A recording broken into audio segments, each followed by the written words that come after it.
Hello दोस्तों, मैं उमाशंकर। आपको अपना यूट्यूब चैनल ट्रिकी बाई विश्वता में स्वागत है। दोस्तों, आज मैं झारखंड सरकार द्वारा जारी मुख्यमंत्री मेधा छात्रवृत्ति योजना 2022 का CMMS एग्जामिनेशन 2022 का इम्पोर्टेंट क्वेश्चन खासकर मैथ का लेकर आया हूं दोस्तों, जो आपको 13 तारीख को होने वाली परीक्षा के लिए महत्वपूर्ण है, क्योंकि उस परीक्षा में आपको 20 क्वेश्चन गणित से पूछे जाएंगे। इसीलिए वीडियो को लास्ट तक देखिएगा, क्योंकि यह आपके लिए 48,000 के लिए है दोस्तों। इसीलिए इसे लास्ट तक देखिएगा। यह क्वेश्चन आपके लिए बहुत ही इम्पोर्टेंट है, वायरल क्वेश्चन है। तो चलिए देखते हैं क्या है वायरल क्वेश्चन, उसको विस्तार से हम लोग देखते हैं सॉल्यूशन के साथ। ये देखिए आपका क्वेश्चन यहाँ पर है। इससे आपको बहुत ही क्वेश्चन CMS एग्ज़ाम के लिए इम्पोर्टेंट है, इसीलिए आप इसको लास्ट तक देखिएगा। किस तरह से, जैसा कि आप जानते हैं, आप लोग का एग्ज़ाम OMR शीट ऑब्जेक्टिव होगा। इसी तरह से आपको ऑप्शन दिया हुआ रहेगा, इनमें से कोई एक ऑप्शन को सही करना है। तो चलिए देखते हैं और हम लोग इस क्वेश्चन को बनाते हैं। तो हमारा सबसे पहले फर्स्ट क्वेश्चन है 1/2 का समतुल्य परिमेय क्या होगा। तो सबसे पहले हम लोग जानते हैं समतुल्य परिमेय क्या होता है। तो समतुल्य परिमेय होता है, अर्थात सम मतलब बराबर, तुल्य मतलब तुलना करने पर, और परिमेय मतलब जो P/Q के रूप में होता है, उसे समतुल्य परिमेय संख्या कहते हैं।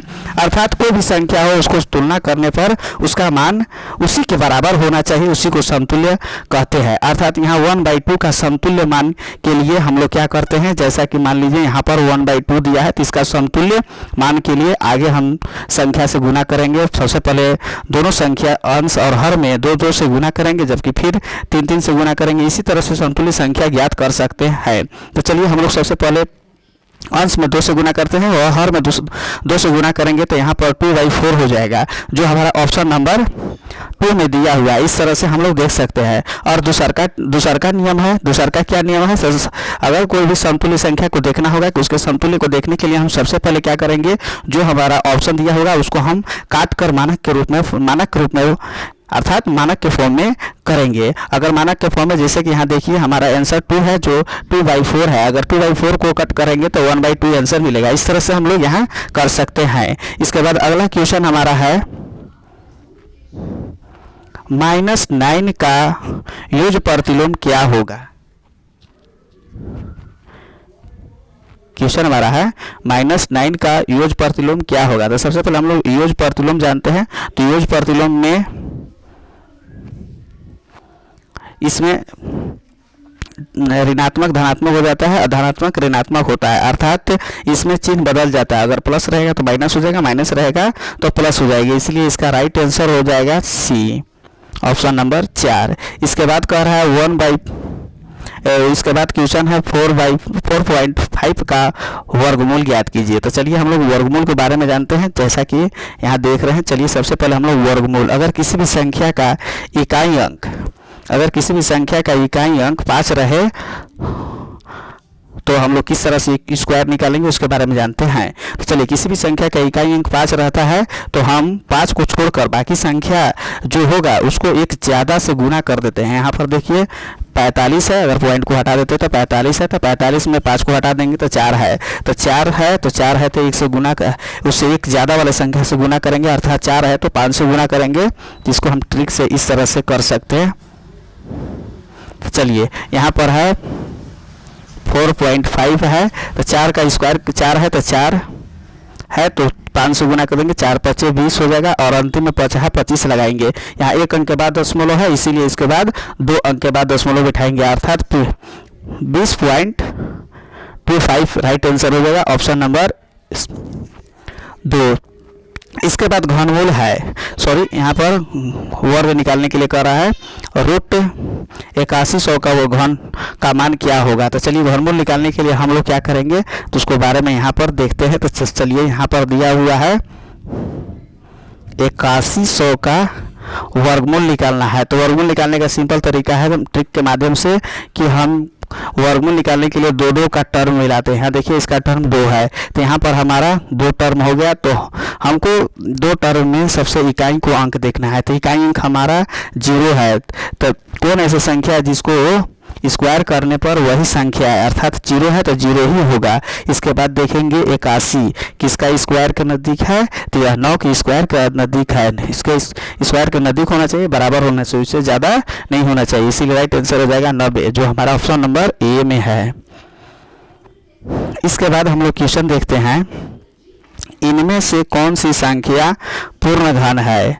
तो पूर्ण घन के लिए अगर किसी संख्या का योग 1 हो, 4 हो और 9 हो, अर्थात वही हमारा पूर्ण घन हो सकता है। तो चलिए यहाँ पर हमको ऐसी सिंपली दिखाई दे रहा है कि यहाँ पर 1000 ही पूर्ण घन होगा, अर्थात राइट आंसर 1000 हो जाएगा। यहाँ देखिए 2700 का घनमूल कह रहा है, तो घनमूल निकालने का सिंपल तरीका है 3 को जोड़ा लेते हैं। तो चलिए यहाँ पर 27 डबल 0 है, तो हम लोग 3 का जोड़ा मिलाएंगे और बाकी संख्या को छोड़ देंगे। यहाँ पर 3 का जोड़ा मिलाएं तो सबसे पहले हम लोग इकाई अंक देखेंगे, तो कौन ऐसा संख्या है जिसका इकाई अंक 0 होगा। तो 0 का घन करने पर इकाई अंक 0 ही होगा, इसीलिए इसका हो जाएगा 0। और जो संख्या शेष बचेगा वो घन देखेंगे, यह किसके घन के नज़दीक है। तो 2 का घन 8 होता है, जबकि 3 का घन 27 होता है, इसीलिए आंसर हो जाएगा 30, जो हमारा ऑप्शन नंबर 3 में दिया हुआ है। इसके बाद हम लोग आगे क्वेश्चन देखते हैं। हमारा अगला क्वेश्चन है 1024 इनमें से किससे बराबर है। तो चलिए 1024 को यहाँ पर आपको जो ऑप्शन में दिया हुआ है आपका घात में है, तो सबसे पहले हम लोग घात में इसको करते हैं। तो 124 को निकालेंगे तो 2 से डिवाइड करेंगे, तो आपका ये 5 गुना के 10 1 22 हो जाएगा। ये हमारा फिर 2 से डिवाइड करेंगे तो 2 हो जाएगा, यहाँ 5 हो जाएगा, यहाँ पर 6 हो जाएगा। फिर यहाँ पर 2 से डिवाइड करेंगे, 56 को तोड़ेंगे, ये 256 को, चलिए यहाँ पर हम लोग 256 को तोड़ते हैं, तो 256 को 2 से डिवाइड करेंगे तो 1 2 8 हो जाएगा। फिर 2 से डिवाइड करेंगे 6 हो जाएगा, 4 हो जाएगा। इसको 2 से डिवाइड करेंगे तो 32 हो जाएगा। फिर 32 को 16, फिर 16 का 8, फिर 8 का 4 और 4 का 2 और 2 का 1, अर्थात 1 2 3 4 5 6 7 8 9, अर्थात इसका 10 आंसर हो जाएगा, इसका 2 के पावर 10 हो जाएगा राइट आंसर। चलिए इसके बाद हम लोग आगे देखते हैं। आगे हमारा क्वेश्चन कर रहा है 7 के पावर 5 माइनस 7 के पावर 2 किसके बराबर है। तो देखिए यहाँ पर किसके बराबर हो जाएगा, अर्थात घटाने के बाद राइट आंसर यहाँ पर इसको इस तरह से भी लिख सकते हैं, अगर कॉमन लीजिएगा हो जाएगा। चलिए इसके बाद हम लोग शायद ये भी हो सकता है, अर्थात हम मेरे भी हिसाब से यहाँ पर भागा होना चाहिए। अगर भागा में हो जाएगा तो पावर को माइनस कर देंगे तो 7 के पावर 5 माइनस 2 हो जाएगा। इसके बाद अगला क्वेश्चन हमारे यहाँ बता रहा है